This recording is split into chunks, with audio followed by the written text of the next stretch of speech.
Hello everyone, Fireworks Stud here with the first video of 2025. I got an order in the mail today from backyardpyro.com, or actually I think it's backyard/pyro.com, but wanted to go ahead and go over what I purchased and how it will be nice to have for my stash this year. So let's go ahead and I'll get this opened and then I'll be right back. All right, so it should be pretty clear right off the bat what we have here from Backyard Pyro. We have a 6-shot mortar rack made out of the HDPE DR11 tubes. These tubes are 12 inches in length and 1.91 inches in diameter. They're a standard size for most canister cells, and some people actually shoot their ball shells out of these. I actually have a ball shell that I'll grab in a minute to show you kind of what that looks like. Let's go ahead and talk about why I went ahead and ordered this rack. First of all, my stash this year is massive. It is 2 times bigger than about any other stash that I've had, and as a part of that stash, I have about 150 shells to light off. So something like this, where I really haven't had this before, is going to be super nice when it comes to shooting those shells off both safely and efficiently, just so it doesn't take 2 hours to light them all off. Of course, you know, up to this point, I've used the tubes that come in the kits and I kind of jerry-rigged them together to make little racks, but those are never super safe. And even last year we had a tube blow up on us. So with the size of the stash that I have for this year and that experience, I was just kind of felt like it was time to go ahead and purchase one of these items. First impression is that this rack is super sturdy. It's about 15 pounds. And you can see here you've got the little dividers to keep the tubes separate. This helps with fuse jumping, but also making sure the shells or the tubes stay in place. These tubes, they do come out, it takes a little work, but that is also super nice. I don't know if you can see down in there, but there's a little stopper on the bottom. Oh, let's see. So you can take them out if you wanted to make sure that they're clear or you wanted to clean them out.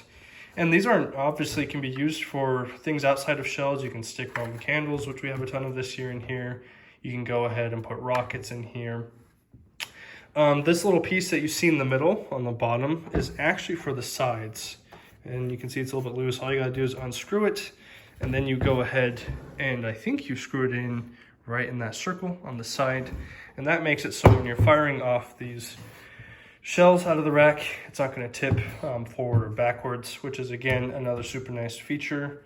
And yeah, I'm really excited to see both how nice it is to light shells out of this and just to have something that I don't really have to worry about tipping over and being dangerous to those that I have show up to my fireworks show. Let's go ahead and grab some shells here.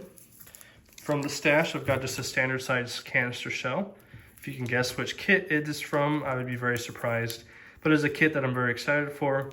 But nonetheless, you can see it is a very standard fit for a regular canister shell. You drop it in there and you see you have just like the perfect amount of fuse to use to go ahead and light it off. And it can still reach over if you're trying to fuse these all together. So yeah, it looks great for canister shells. Like I mentioned, some people do use these DR11 tubes for ball shells. I never really have, but it sounds like it's generally safe. You might have a little bit less lift on them and some low breaks, but I'm gonna go ahead and try it. Obviously advising people to use caution if they're using DR11 tubes for ball shells, but I have a ball shell here just to kind of show it's still a pretty good fit. And quite honestly, I should know this, but I don't. I don't know if it needs to be a better fit than that for these to work effectively and safely. One thing you do see is that fuse barely goes to the top of the tube, but you can still reach in there and get those lighted. So I'm gonna go ahead and try that out this year, obviously one at a time at first, just to make sure that the shells are operating properly.